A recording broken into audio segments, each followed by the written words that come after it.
নমস্কার বন্ধুরা, সুমিস ফুড ক্রিয়েশনসে আপনাদের সকলকে স্বাগত জানাই।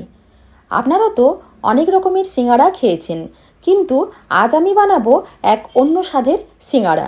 খুব সহজেই তৈরি করে নেওয়া যায় আর খেতেও খুব ভালো লাগে।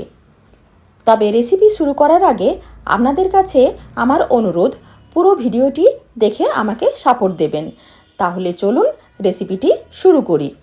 সবার প্রথমে সিঙ্গাড়ার জন্য ময়দা মেখে নেব। তার জন্য 2 বাটি ময়দা নিয়ে নিচ্ছি। ময়দার সাথে দিয়ে দিচ্ছি সামান্য পরিমাণ কালো জিরে, আর দিয়ে দিচ্ছি মেথি পাতা। একটু হাত দিয়ে ঘষে দিয়ে দিচ্ছি, এতে সিঙ্গাড়ার স্বাদটা বেশ ভালো হবে। এবার দিচ্ছি স্বাদ মতো লবণ, আর ময়ানের জন্য কিছুটা পরিমাণ সাদা তেল দিচ্ছি। এবার ময়ানটা খুব ভালোভাবে দিয়ে দেব। ময়ানটা দেওয়া হয়ে গেছে।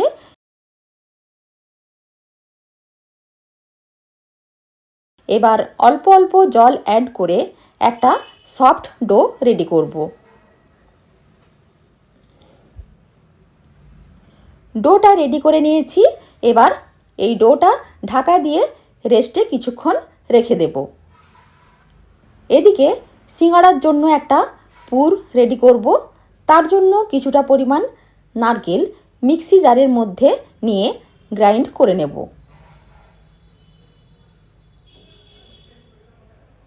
এই নারকেল কোড়াটা একটা পাত্রের মধ্যে নিয়ে নিচ্ছি।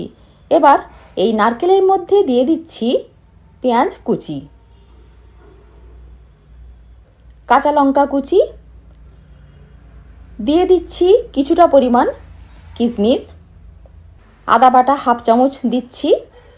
এবার দিচ্ছি 1.5 চামচ চিনি, স্বাদ মতো লবণ দিয়ে দিলাম, আর সবশেষে দিয়ে দিচ্ছি গরম মশলার গুঁড়ো।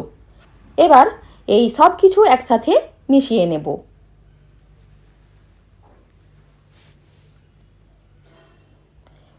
পুরটা রেডি হয়ে গেছে।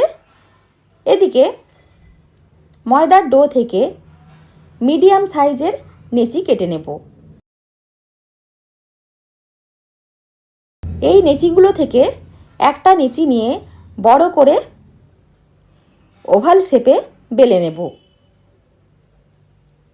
তারপর এই রুটিটাকে দুভাগে ভাগ করে ছুরি দিয়ে মাঝখানে কেটে নেব। একটা ভাগকে নিয়ে সাইডগুলোতে একটু জল লাগিয়ে নেব। তারপর এইভাবে দুটো সাইড ধরে জুড়ে দেব। এই যে কোণের মতো হয়ে গেল, এবার এর মধ্যে আগে থেকে যে নারকেলের পুরটা রেডি করে রেখেছিলাম সেটা ভরে দেব। ওপরের অংশটা একটু ফাঁকা রেখে দেব, যাতে খুব সহজে মুখটা বন্ধ করে নেওয়া যায়। এবার একটু জল লাগিয়ে নেব মুখের দিকটায়। তারপর যে সাইডটা আগে জুড়েছিলাম তার উল্টো সাইডে এরকম ভাঁজ দিয়ে দেব। তারপর ভালোভাবে মুখটা জুড়ে দেব। একটা সিঙ্গাড়া আমার তৈরি হয়ে গেল। একইভাবে বাকি সিঙ্গাড়াগুলো আমি তৈরি করে নেব। সিঙ্গাড়াগুলো সব রেডি করে নিয়েছি। ভাজবার জন্য আগে থেকে তেলটা গরম করতে বসিয়ে দিয়েছিলাম লো ফ্লেমে, যাতে তেলটা খুব বেশি গরম না হয়ে যায়। এবার এই হালকা গরম তেলের মধ্যে এক এক করে সিঙ্গাড়াগুলো দিয়ে ভাজতে দেব। একটা সাইড হয়ে গেলে উল্টে পাল্টে ভেজে নেব। এখন কিন্তু আঁচ একেবারে বাড়াবো না, কম আঁচেই ভাজবো। তা না হলে সিঙ্গাড়াগুলো ওপর থেকে পুড়ে যাবে আর ভেতরে কাঁচা থেকে যাবে। হালকা ব্রাউন কালার করে ভেজে নিয়েছি। এবার সিঙ্গাড়াগুলো তেল থেকে তুলে নেব। একইভাবে বাকি সিঙ্গাড়াগুলো ভেজে নেব। সমস্ত সিঙ্গাড়াগুলো ভেজে নিয়েছি। এবার ওপর থেকে একটু ধনেপাতা কুচি ছড়িয়ে দিচ্ছি, যাতে দেখতে ভালো লাগে। এবার টমেটো সস আর তেঁতুলের মিষ্টি চাটনি দিয়ে সিঙ্গাড়াগুলো পরিবেশন করে নিলাম। আপনারা অবশ্যই এইভাবে সিঙ্গাড়া বানিয়ে খাবেন, একটা অন্য স্বাদ পাবেন। ভিডিও শেষ করার আগে আবারও বলবো, আমার ভিডিও যদি আপনাদের ভালো লেগে থাকে তাহলে অবশ্যই লাইক, শেয়ার ও সাবস্ক্রাইব করতে কিন্তু একেবারে ভুলবেন না। ধন্যবাদ।